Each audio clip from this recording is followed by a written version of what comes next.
Assalamualaikum warahmatullahi wabarakatuh. Bismillahirrahmanirrahim. Alhamdulillahi rabbil alamin. Wabihi nasta'in ala umuri dunia wa din. Nashhadu an la ilaha illallah wahdahu la syarika lah wa anna Muhammadan abduhu wa rasuluhu la nabiyya ba'dah. Wa nusalli wa nusallim ala nabiyyina Muhammad al-mabu'uthi lil alamin wa ala alihi wa sahbihi ajma'in. Jamaah yang Allah muliakan, alhamdulillah kita bersyukur kepada Allah Subhanahu wa taala karena Allah kembali mempertemukan kita pada kesempatan kali ini, mempertemukan kita dengan Al-Imam An-Nawawi rahimahullahu taala melalui karya-karya dan ilmunya, bertemu dengan salah satu kitab terbaik di dunia, yaitu Riyadhus Shalihin, salah satu buku terbaik di dunia, dan kita dapatkan secara mudah, gratis, tidak harus bayar per pertemuan, bahkan tidak harus keluar kamar, tidak harus berjalan menapaki hamparan padang pasir selama 1 bulan penuh sebagaimana yang dilakukan Jabir bin Abdullah untuk mendapatkan satu hadis misalnya. Maka nikmat mana lagi yang kita kufuri dan dustakan?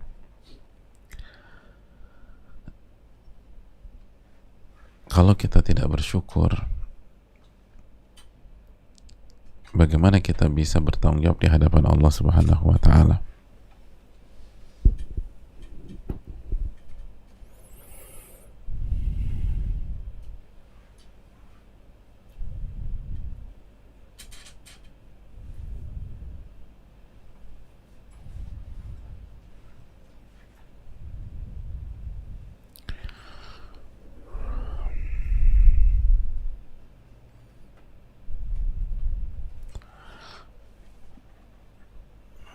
Hadirin yang Allah muliakan,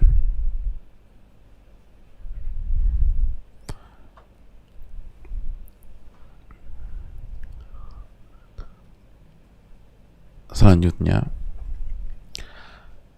kita juga harus melakukan isti'anah, minta pertolongan kepada Allah, karena kita nggak akan bisa istiqomah, kita tidak akan bisa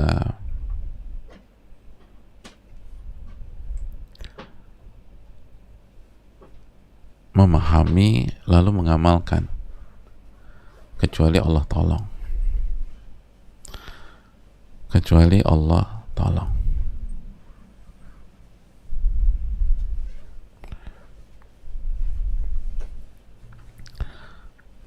Maka mintalah pertolongan kepada Allah Subhanahu wa taala.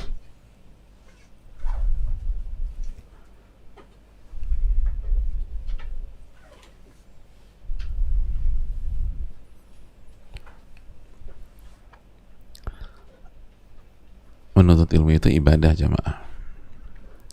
Dan pasangan ibadah adalah isti'anah. Iyyaka na'budu wa iyyaka nasta'in.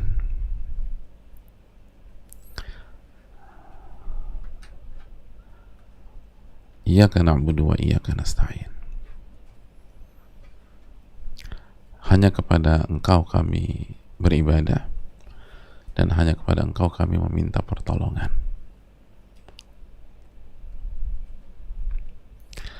Ibadah dan pertolongan dijadikan satu ayat, karena kita tidak akan bisa mewujudkan ibadah dengan benar, dengan ikhlas, ibadah yang diterima sama Allah, kecuali jika kita ditolong oleh Allah. Dan untuk ditolong oleh Allah, kita harus meminta dan meminta dan terus meminta pertolongan.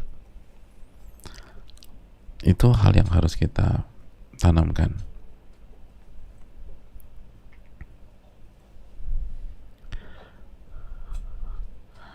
Hadirin Allah muliakan,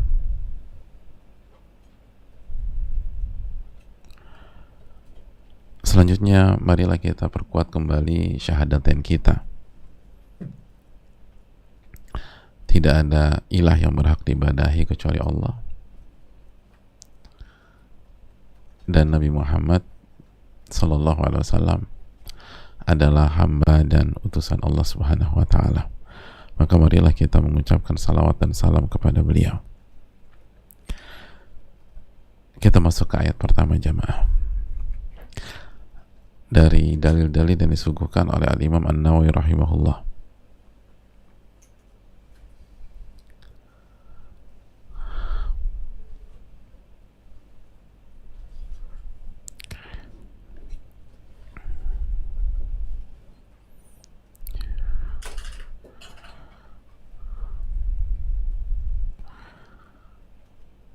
Dan menariknya dalam bab tafakur, bab ini didominasi oleh ayat-ayat Al-Quran.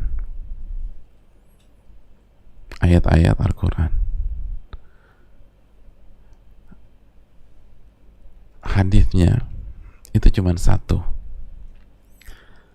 Selebihnya semua Al-Quran.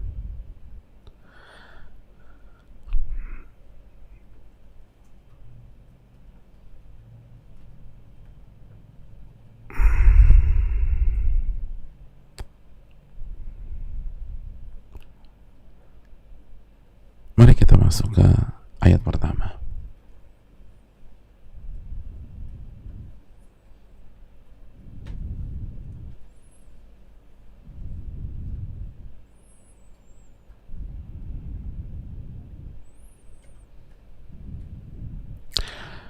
Surat Saba ayat 46.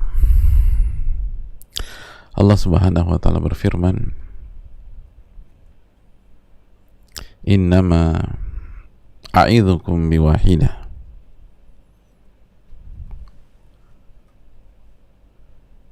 an taqumu lillahi mathna wa furada thumma tatafakkaru ma bisahibikum min jinnah in huwa illa nadhirun lakum baina yaday adzabin syadid." Hadirin Allah muliakan, qul innama a'idzukum biwahidah an taqumu lillahi mathna wa furada thumma tatafakkaru ma bisahibikum min jinnah in huwa illa nadhirun lakum baina yaday adzabin syadid. Katakanlah wahai Muhammad kepada mereka, sesungguhnya aku hendak menasehati kalian dengan satu hal saja. Satu hal. Nggak usah banyak-banyak. Satu hal saja.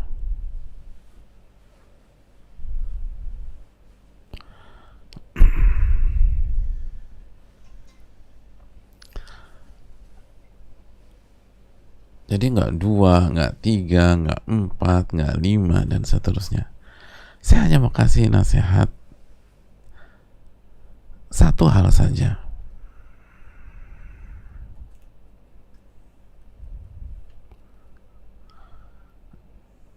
Apa nasihatnya jemaah sekalian yang Allah muliakan?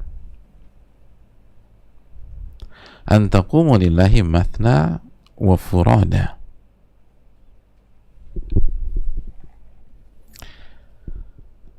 Agar kalian menghadap Allah Subhanahu wa taala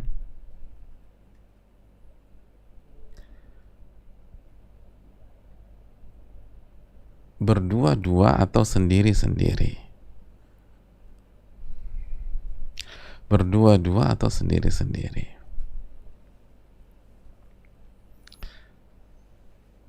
Hadirin Allah muliakan. Jadi kalian menghadap Allah Subhanahu wa taala dalam kondisi sendiri atau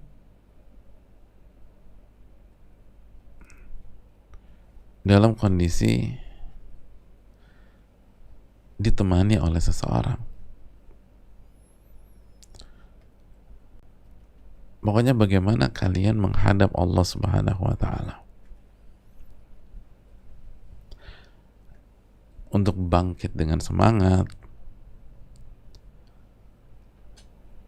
untuk bertekad mengikuti kebenaran, mengikhlaskan segala amal dan ibadah karena Allah,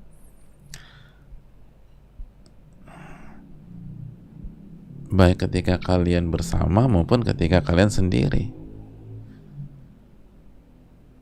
Itu nasihat saya. Lalu setelah kalian benar-benar menghadap Allah dengan penuh keikhlasan, kalian berjuang mengikuti kebenaran, beramal, beribadah. Selanjutnya apa? Lalu thumma tatafakkaru, kemudian kalian bertafakkur. Kemudian kalian bertafakkur.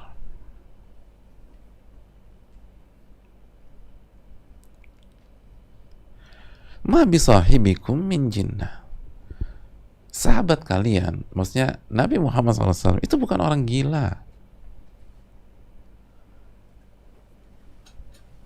Coba deh kalian tafakuri.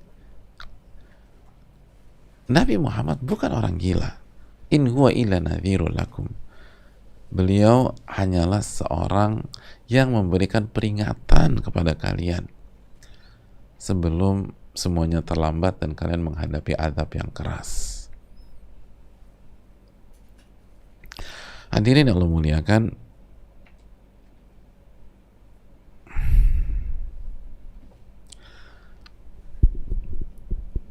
coba kita sedikit merenungi dan meresapi ayat ini dengan segala keterbatasan kita, dan kita meminta pertolongan kepada Allah Subhanahu wa Ta'ala.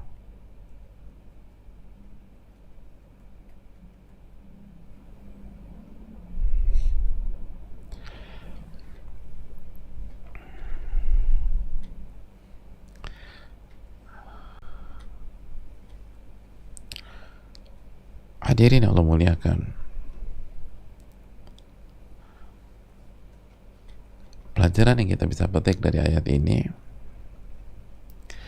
bahwa Nabi kita SAW diperintahkan oleh Allah Subhanahu wa Ta'ala untuk memberikan sebuah nasihat. Sebuah nasihat. Hanya satu nasihat. Anaknya simpel ya.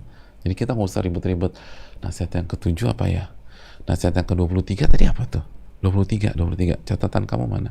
Nggak perlu sampai nasihat ke-23, nggak perlu sampai nasihat ke-17, nggak perlu nasihat ke-10, nggak perlu cari nasihat ke-8, nggak perlu cari nasihat yang ketiga. Satu nasihat saja. Satu nasihat saja. Qul inna ma'idzukum biwahidah. Sesungguhnya aku menasihati kalian atau hendak menasihatkan dengan satu perkara. Biwahidah. Dan maksudnya apabila kalian bisa mengamalkan nasihat ini, kalian akan mendapatkan apa yang kalian inginkan. Dan kalian akan meraih cita-cita kalian, dan kalian akan selamat dari yang kalian khawatirkan. Kalian akan masuk surga, kalian akan mendapatkan kenikmatan, kalian akan hidup tenang di dunia dan di akhirat, dan kalian tidak akan disiksa, tidak akan diazab kubur, dan tidak akan berhadapan dengan Allah Subhanahu wa Ta'ala dalam kondisi Allah murka kepada kalian, dan kalian tidak akan dimasukkan ke api neraka. Amalkan satu ini. Kita buat simpel. Amalkan satu. Gak usah ribet-ribet, gak usah 3, gak usah 5, gak usah 8, gak usah 12, gak usah 17, gak usah 25, gak usah 27, gak usah 39, gak, satu. Antaqumu lillah mathna wa furada, agar kalian senantiasa, apa perintahnya? Agar kalian senantiasa menjalankan perintah dan menjauhi larangan dengan penuh keikhlasan.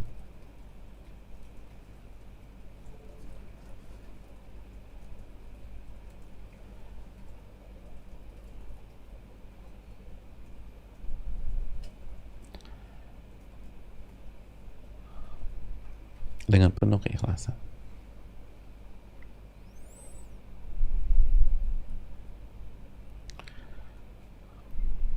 Hadirin Allah muliakan,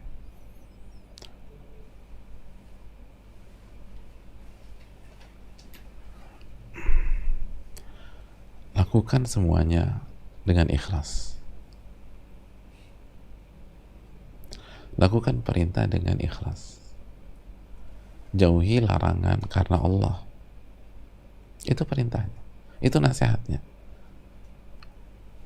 Kerjakan perintah dengan ikhlas, bukan untuk manusia, bukan agar dipuji, bukan agar disanjung, bukan agar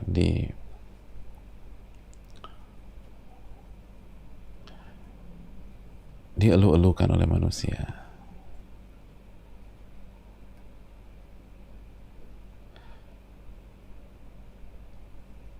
Alladzi umirtum bihi.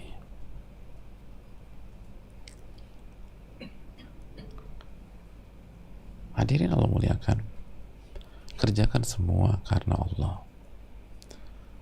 Anda tidak berzina bukan karena takut ketahuan istri atau takut ketahuan suami Anda. Anda tidak berzina karena Anda mencari ridha Allah Subhanahu wa taala. Kita sholat, kita puasa, itu bukan biar dipuji, tapi agar mendapatkan wajah dan ridha Allah Subhanahu wa taala. Lalu tatafakkaru. Lalu kalian bertafakkur. Lalu kalian bertafakkur. Ini poinnya. Jadi artinya jamaah sekalian, kata para ulama seperti Al-Imam Muhammad bin Shalih Al-Utsaimin, seyogyanya, seharusnya seseorang manusia idza qama lillahi bi'amal, apabila ia bangkit mengerjakan amal soleh mengharapkan wajah Allah Subhanahu wa taala,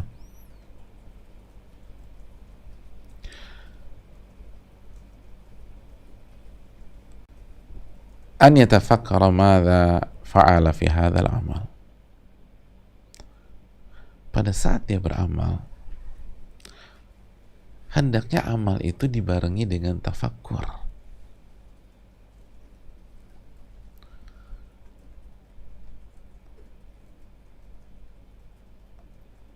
Jadi bukan hanya beramal aja,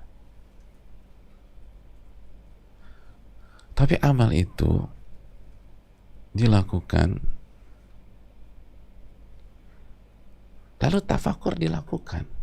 Makanya kan antaqumu lillahi matna wa furada thumma tatafakkaru.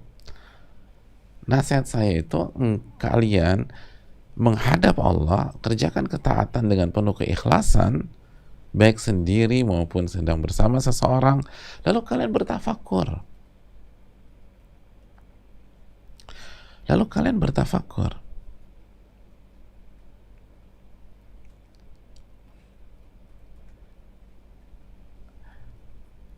Jadi amal itu jamaah sekalian dibarengi dengan tafakkur.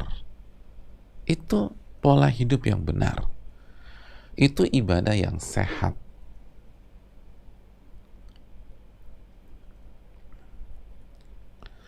Itu kunci kalau kita mau jadi orang baik. Makanya kan masih ingat ucapan Ibnu Qayyim rahimahullah kemarin, ini sumber kebaikan.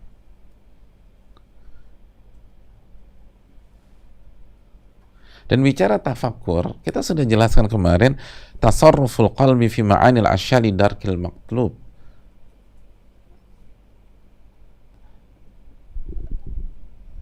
Aktivitas hati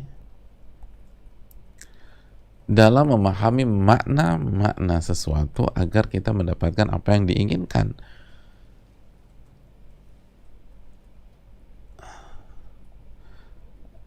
Kita sudah jelaskan perkataan Ibnu Faris bahwa kafra itu taraddudil qalbi fi syai', kesibukan hati dalam menghadapi atau melakukan sesuatu. Jadi ketika Allah perintahkan ketika Allah memerintahkan Nabi SAW untuk menasihati kita, taqumu lillahi mathna wa furada, untuk mengerjakan ketaatan, thumma tatafakkaru, lalu bertafakkur, maka ini merupakan sebuah nasihat tentang bagaimana menjalankan ibadah, bagaimana menjalankan kehidupan. Hidup itu harus diisi dengan ibadah tafakkur, ibadah tafakkur, ibadah tafakkur.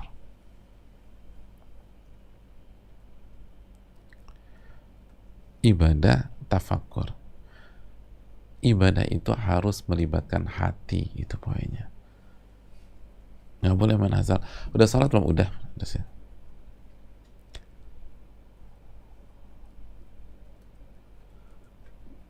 Nggak bisa. Karena setelah perintah beribadah, thumma tatafakkaru, lalu Anda bertafakkur. Kata para ulama, an yatafakkaru madza fa'ala fi hadzal amal. Jadi kalau kita tanya, oke, aku harus tafakkur. Tafakurin apa, Ustaz? Apa yang harus aku tafakuri? Kata para ulama seperti Al-Imam Muhammad Al-Utsaimin, an yatafakkar madza fa'ala fi hadzal amal. Apa yang sudah dia lakukan dari amal tersebut? Hal qama bihi ala wajhil matlub? Apakah dia sudah tunaikan amal tersebut sesuai dengan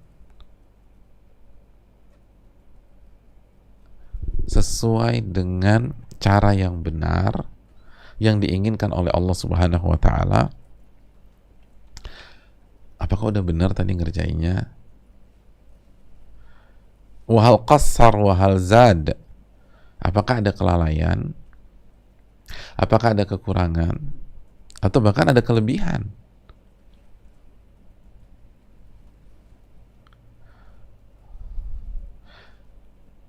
Itu harus segera dipikirkan.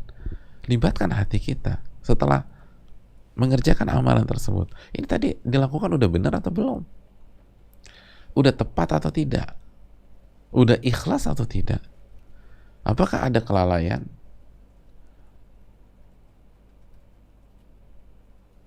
Apakah justru ada penambahan? Emang bisa? Ya bisa. Allah suruh kita salat subuh 2 rakaat, kita blank, akhirnya bangkit lagi jadi 3 rakaat. Wa madza hasala min hadzal amal min taharatil qalb. Ini juga penting jemaah. Kata para ulama, yang harus kita tafakuri juga, apa yang sudah dihasilkan oleh amal kita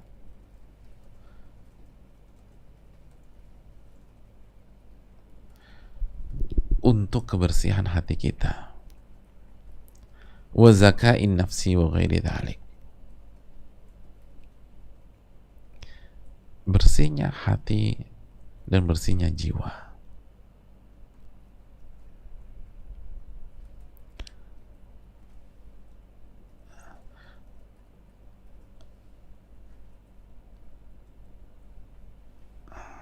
Kita lagi puasa nih. Setelah buka selesai, ada tafakur. Puasa saya hari ini itu sudah membersihkan hati saya atau belum? Apa amalan hati yang sudah saya lakukan dan apa yang masih miss?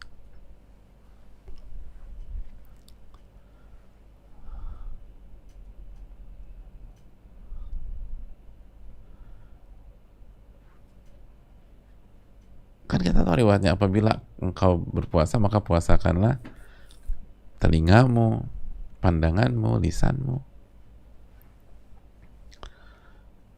anggota tubuhmu, sebagaimana dijelaskan Al-Imam Ibnu Qudamah bahwa puasa khos itu, puasa orang-orang spesial, adalah orang yang memuasakan matanya, telinganya, lisannya, jempolnya.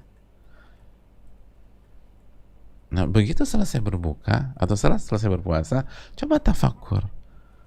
Itu udah berhasil dicapai belum ya? Coba buka-buka lagi WA hari itu. Bahasa-bahasa saya tepat atau enggak? Santun apa tidak? Itu perintah. Tsumma tatafakkur. Ini perintah dari Allah. Anda harus bertafakur. Lalu kata para ulama, kata Al-Imam Muhammad bin Al-Utsaimin, la yakun kalladzi yuaddi a'malahu salihah wa ka'annaha 'adatun Yaf'aluha kulla yaum. Jangan seperti orang-orang yang melakukan ibadah selayaknya dia melakukan kebiasaan sehari-hari, adat aja, rutinitas saja itu. Jadi jangan sampai kita beribadah, kita sholat subuh tadi, kita baca zikir pagi, kita sholat duha, itu seperti sebatas rutinitas. Tidak ada ruh, tidak ada keterlibatan hati dalam sholat subuh kita tadi. Yang seharusnya kita lakukan, kata para ulama, bal tufakir, coba Anda bertafakur.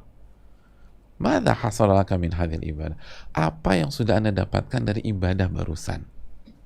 Kita sholat subuh tadi, kita dapat apa dari sholat subuh kita? Sebelum kita kajian, kita udah baca zikir pagi. Allahumma anta rabbi la ilaha illa anta khalaqtani wa ana abduka wa ana ala ahdika wa wa'dika mastata'tu. Udah dapat apa dari zikir itu? Allahumma anta rabbi, ya Allah, engkau adalah Rabbku, penciptaku, pemilikku, dan pengaturku. Sudah dapat apa dari kalimat di atas?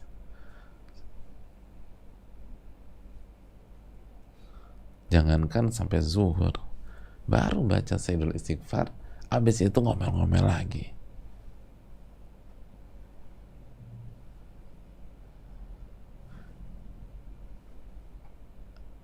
Istri lah diomelin tanpa alasan yang jelas. Pembantu dimarahin.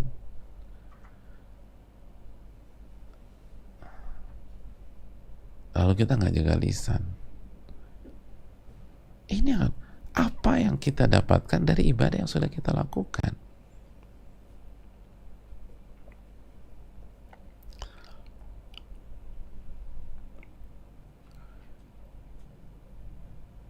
Tadi kita sholat subuh misalnya, kita baca Al-Fatihah nggak sih waktu kita sholat subuh? Baca kan? Terus baca komplit atau dipotong-potong? Ya baca komplit lah. Oke, apa ayat yang kita baca? Alhamdulillahi rabbil alamin. Apa arti alhamdulillah rabbil alamin? Segala puji hanya milik Allah, Rabb alam semesta.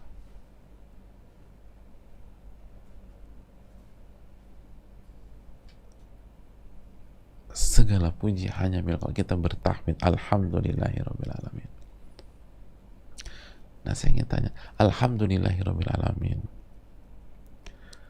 itu kalimat bersyukur atau kalimat kegalauan dan kegundahan? Dan semua akan mengatakan, ya kalimat bersyukur lah Ustaz. Ya udah, kalau gitu kenapa setelah sholat masih galau? Kenapa setelah sholat masih kesal? Kenapa habis sholat marah?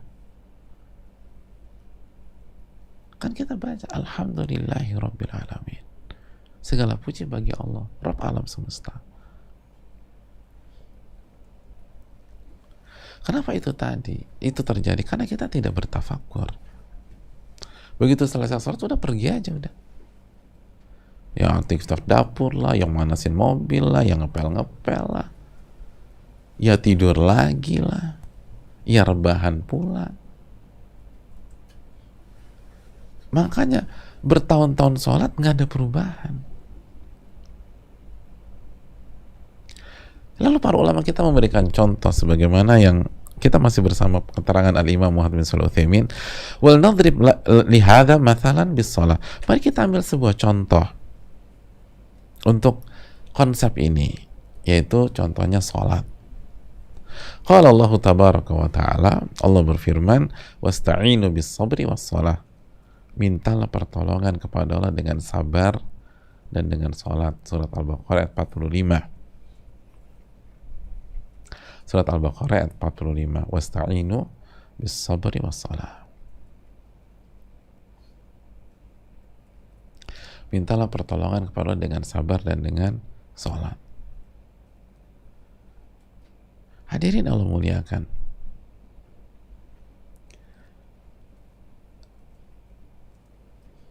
mintalah pertolongan dengan sabar dan sholat.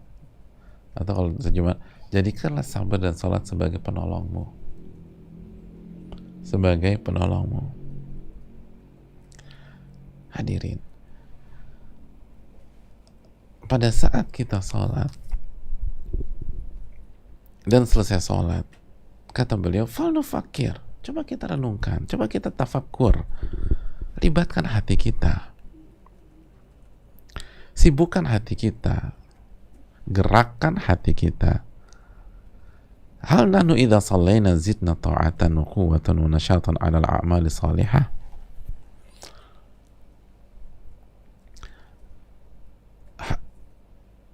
Hatta takuna salatu mu'inatan lana.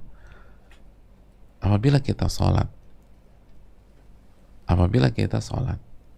setelah selesai sholat, apakah kekuatan kita bertambah, semangat kita bertambah, sehingga benar-benar sholat itu menjadi penolong kita. Allah tolong kita melalui sholat kita tersebut. Karena kan ayatnya wasta'inu bis-sabri was-shalah, minta pertolongan dengan sabar dan sholat. Jadi karena sabar dan sholat sebagai penolongmu. Dan setelah kita sholat,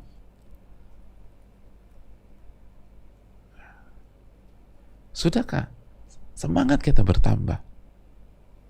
Sudahkah kekuatan kita bertambah? Sehingga sholat kita hari ini benar-benar sesuai dengan Al-Baqarah 45 sebagai penolong. Sebagai penolong. Sebagai penolong.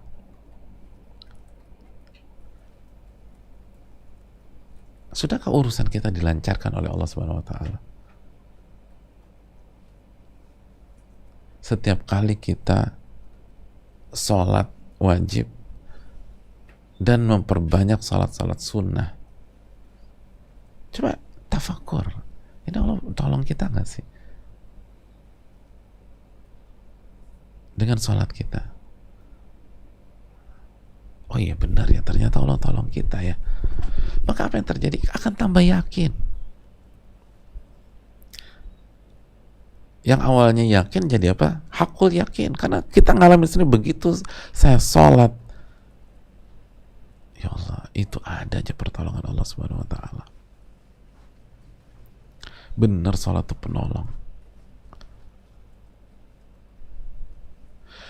Saya udah mau bermaksiat tuh.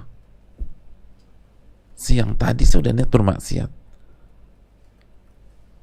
Alhamdulillah saya sholat zuhur, saya doa sama Allah. Begitu sholat udah Allah palingkan udah. Akhirnya alhamdulillah nggak jadi maksiat. Benarnya wasta'inu bis-sabri was-shalah, minta pertolongan kepada Allah dengan sabar dan sholat. Jadikanlah sabar dan sholat sebagai penolong kalian.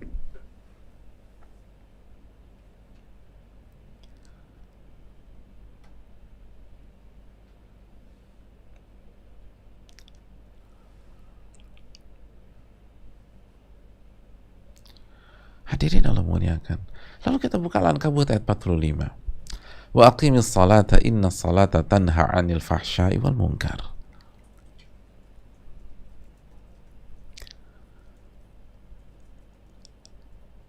Wa aqimis salat. Dan dirikanlah salat, tegakkanlah salat.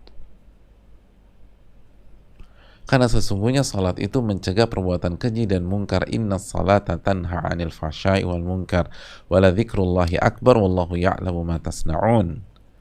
Dan tegakkanlah salat, sesungguhnya salat mencegah perbuatan keji dan mungkar.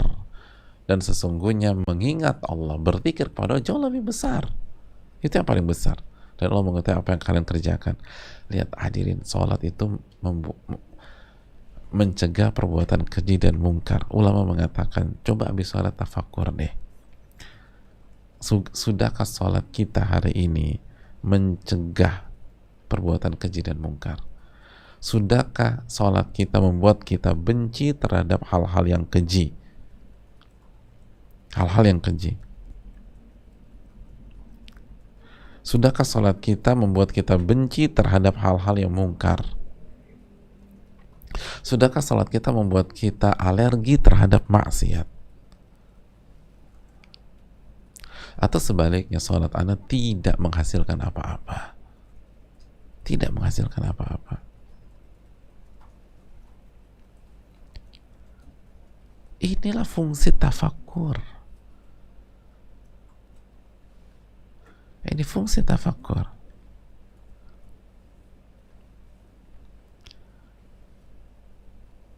Kembali lagi ke surat Saba, jemaah sekalian. Katakanlah, inna ma'idhukum biwahidah, aku hanya nasihatin satu, antaqumu lillahi mathna wa furada thumma tatafakkaru. Ini perintah Allah. Jadi tafakur itu perintah yang harus berjalan beriringan dengan ibadah. Artinya begitu ini kita tidak jalankan, akan ada masalah dalam kehidupan kita.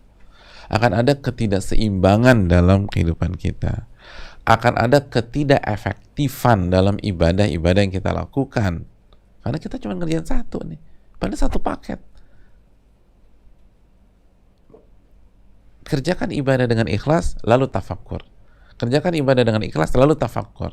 Dan tafakkur adalah aktivitas hati. Evaluasi. Itu sebagai contoh. Inna salata tanha 'anil fahsya'i wal munkar. Sesungguhnya salat mencegah perbuatan keji dan mungkar. Coba libatkan hati kita. Mainkan hati kita. Ini salat saya ini ada hasilnya apa enggak? Ada buahnya apa enggak? Apakah hari ini membuat saya jauh lebih baik? Kemarin kita, Mas, ada sholat 5 waktu nggak kemarin? Ya sholat lah, masa nggak sholat? Kenapa sekarang marah-marah? Bukankah inna sholata tanha 'anil fahsya'i wal munkar? Iya ya. Astagfirullah wa atubu ilaih. Akhirnya mengarahkan kita pada istighfar dan taubat. Begitu kita diarahkan oleh tafakur kita ke istighfar dan taubat, otomatis dosa-dosa akan terkikis, akan dihilangkan. Dosa dihilangkan, jadi semangat lagi. Coba libatkan hati kita, coba renungkan, ini sholat saya ada pengaruh enggak? Mencegah perbuatan keji dan mungkar apa enggak? Makanya Nabi SAW, bedanya kita dengan beliau, hadirin, kalau beliau tuh ngamalin semuanya. Makanya annahu kana idza hazabahu amrun faragha ila shalah atau fazi'a ila shalah. Nabi kita sallallahu alaihi wasallam, jamaah sekalian, kalau ada masalah langsung segera mengerjakan sholat. Karena tahu, karena ngerasain sendiri, sholat itu penolong. Begitu ada masalah, hazabahu amrun fazi'a ila shalah, beliau langsung segera sholat. Kenapa benar-benar menyaksikan bahwa sholat itu menolong? Karena beliau bukan hanya mengerjakan sholat sebagai sebuah gerakan dan ibadah, tapi beliau juga tafakkur.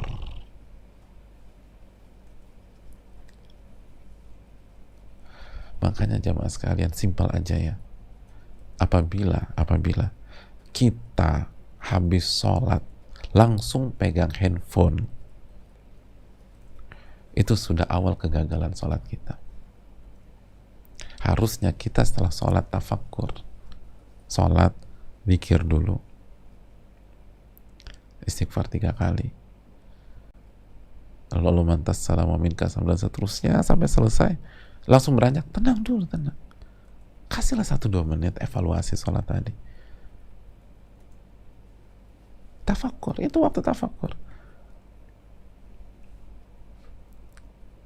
Libatkan hati kita, minta kepada Allah, jadikan sholat subuh tadi penolong saya. Ya Allah, jadikan sholat zuhur tadi itu penolong saya banyak masalahnya hari ini. Ya Allah, hati saya kok kotor banget. Jadikan sholat tadi pembersih dari hati saya. Itu mainkan, amalkan, tsumma tatafakkaru. Adapun kita baru assalamualaikum warahmatullah, assalamualaikum warahmatullah, langsung handphone, lalu lihat inbox, ya tafakurnya di mana?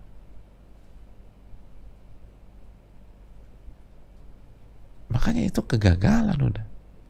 Kita nggak sudah, kecuali kalau darurat. Sesekali ada orang lagi nunggu keluarganya di ICU, atau misalnya ini betul begitu dapat kabar langsung kontak. Tapi kalau setiap saat sholat begitu, atau seringkali setelah sholat demikian, emangnya berdampak, Ustaz? Hadirin jamaah, ini kunci suksesnya para ulama-ulama besar. Sampai sama Al-Hasan mengatakan, inna min afdhalil amal al-wara' wa tafakkur. Sesungguhnya di antara amalan terbaik adalah wara' dan tafakkur. Wara' dan tafakkur.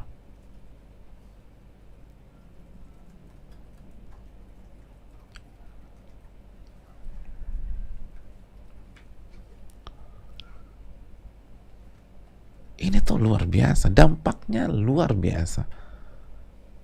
Karena kita kan jalankan perintah Allah. Tafakur itu bukan hanya sekedar nasihat-nasihat dari para orang bijak. Ini perintah, tsumma tatafakkaru. Anda harus tafakur. Ummu Darda pernah ditanya oleh seseorang, apa sih ibadah terbaiknya Abu Darda sehingga beliau bisa seperti itu? Masya Allah, luar biasa. Apa kata Ummi Darda? Tafakkur wal i'tibar. Di antara amalan ibadah terbaik suamiku itu tafakkur dan mencari ibrah, mencari hikmah dan pelajaran hidup, atau mencari hikmah dan pelajaran dari kehidupan.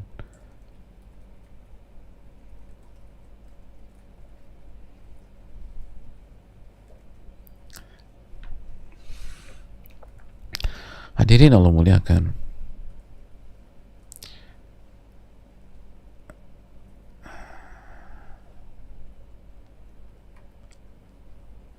yang harus kita lakukan itu mencoba.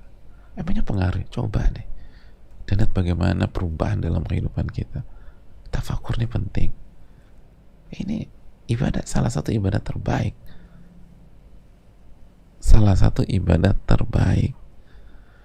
Sampai-sampai Abdullah bin Abbas mengatakan, raq'atan muqtasadatani fit tafakkur, atau muqtasidatani fit tafakkur khairun min qiyami lailatin bila qalbin. 2 rakaat yang Anda kerjakan dengan penuh tafakkur, 2 rakaat yang Anda lakukan dengan melibatkan hati Anda, lalu hati kita ajak memahami. Kan tadi tafakkur itu aktivitas hati untuk memahami makna.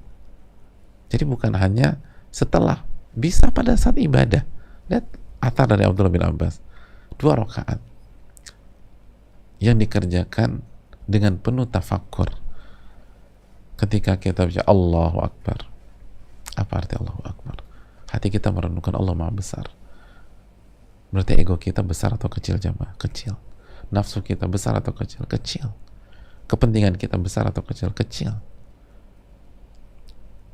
Amarah kita besar atau kecil? Kecil. Yang besar adalah Allah Subhanahu wa Ta'ala. Itu jangankan sampai salam, baru takbiratul ihram aja, kalau kita tafakur, semua masalah selesai.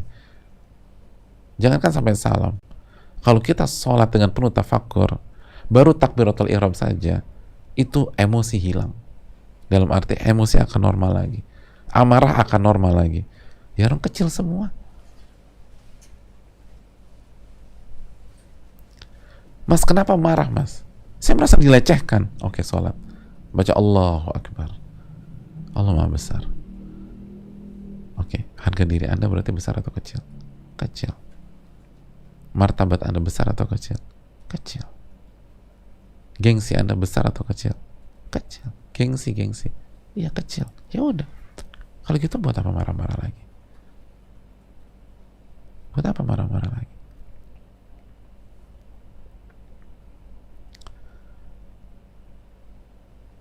Ada bos, ada madam memarahkan bawahannya. Salatlah. Allahu Akbar. Status bos Anda besar atau kecil? Kecil. Madam Anda itu dan gaya bosi Anda itu besar atau kecil? Kecil. Selesai masalah. Itu kita belum baca Allahumma ba'id baini wa baina khotoyaya atau wajah tu wajahi dan seterusnya. Itu belum membaca a'udzubillahi minasyaitonir rajim. Itu belum membaca bismillahirrahmanirrahim. Itu belum membaca alhamdulillahi rabbil alamin. Itu belum membaca maliki yaumiddin, bahwa kita akan dihisap semua. Itu belum membaca subhana rabbil azim wa bihamdi. Itu baru Allahu Akbar. Itu bisa hampir semua masalah hari itu kita bisa lewati dengan nyaman.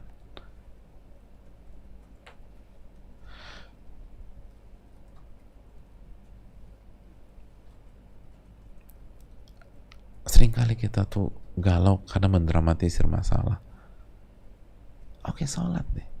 Allahu Akbar. Allah yang Maha Besar. Berarti masalah itu besar atau kecil? Kecil. Tapi ini saya mau rugi 3,5 M. Sholat. Allahu Akbar. Allah Maha Besar. Berarti 3,5 M besar atau kecil? Kecil. Ya udah, tenang aja. Minta pertolongan sama Allah. Makanya rakaatan, lagi-lagi kita balik ke ucapan Abdullah bin Abbas, 2 rakaat yang dikerjakan dengan penuh tafakkur khairun min qiyami lailatin bila qalb, lebih baik daripada qiyamul lail sepanjang malam dari pada isya sampai subuh tapi tidak melibatkan hati. 2 rakaat dengan tafakkur. Habis kita ngerjain 2 rakaat itu tidur, kita istirahat. Itu lebih baik daripada sholat dari isya, dari ba'da isya sampai subuh tapi nggak pakai hati. Baca Al-Baqarah sih, tapi nggak pakai tadabburi hati. Bacanya Masya Allah, dzalikal kitabu la raiba fi hudal lil muttaqin, tapi nggak pakai hati. Benar nggak itu kitab suci tidak ada keraguan? Seyakin apa Anda bahwa kitab suci Anda, Al-Quran, gak ada keraguan sama sekali? Semua ayat, baik ayat yang sesuai dengan nafsu kita maupun ayat yang gak sesuai dengan nafsu kita, yakin gak bahwa gak ada keraguan sama sekali? Dan semua ayat yang sesuai dengan keinginan kita dan tidak sesuai dengan keinginan ego kita, semuanya petunjuk bagi orang-orang bertakwa. Hudalil muttaqin. Kenapa kita? Itu baru ayat-ayat pertama Al-Baqarah. Kalau kita pakai tafakkur, semua masalah selesai. Kenapa kita bolak-balik Al-Baqarah nggak selesai-selesai? Ya karena nggak pakai hati, karena nggak ada tafakkur. Yang ada lisan.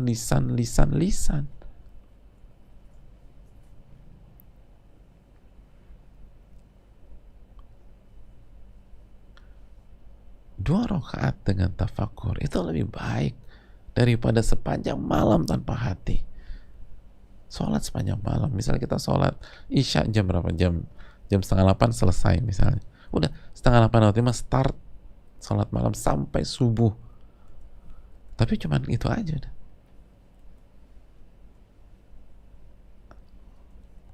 Hadirin Allah muliakan.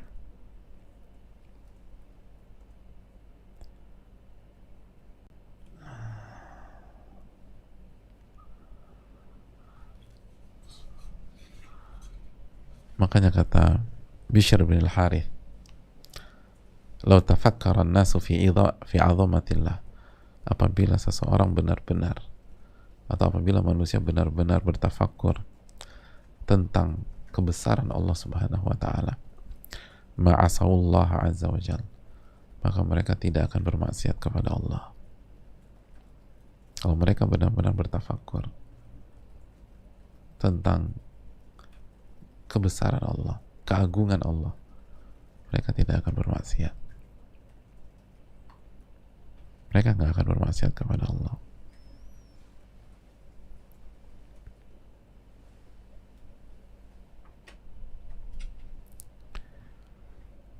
Oleh karena itu jemaah sekalian, sudahkah kita mengamalkan nasihat Nabi SAW ini? Ibadahlah dengan ikhlas. Ibadah dengan ikhlas. Lalu bertafakur. Jangan ibadah kita dibiarkan sendirian. Ibadah itu diisi dengan tafakur. Libatkan hati kita. Resapi maknanya. Lalu evaluasi langsung. Itu perintah Allah Subhanahu wa taala. Kalau kita mengerjakan satu nasihat ini saja, semua hal yang kita inginkan di dunia maupun akhirat, dari kebahagiaan, ketenangan, keberkahan, dunia akhirat akan kita raih. Ini bisa disampaikan. Semoga bermanfaat dan semoga bisa kita amalkan. Ingat, isi waktu dengan tafakur. Libatkan hati kita untuk merenungi, meresapi makna yang ada. Setiap ibadah-ibadah kita,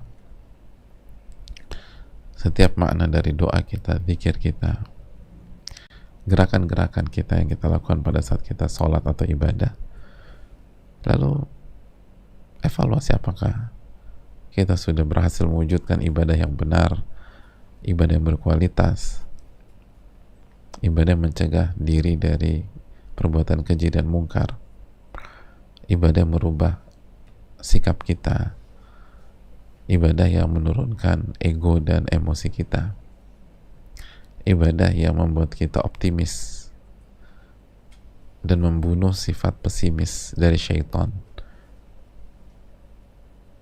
Evaluasi hal tersebut. Kita cukupkan. Subhanakallahumma wa bihamdika, asyhadu an la ilaha illa anta, astaghfiruka wa atubu ilaik. Rabbana taqabbal minna. Assalamualaikum warahmatullahi wabarakatuh.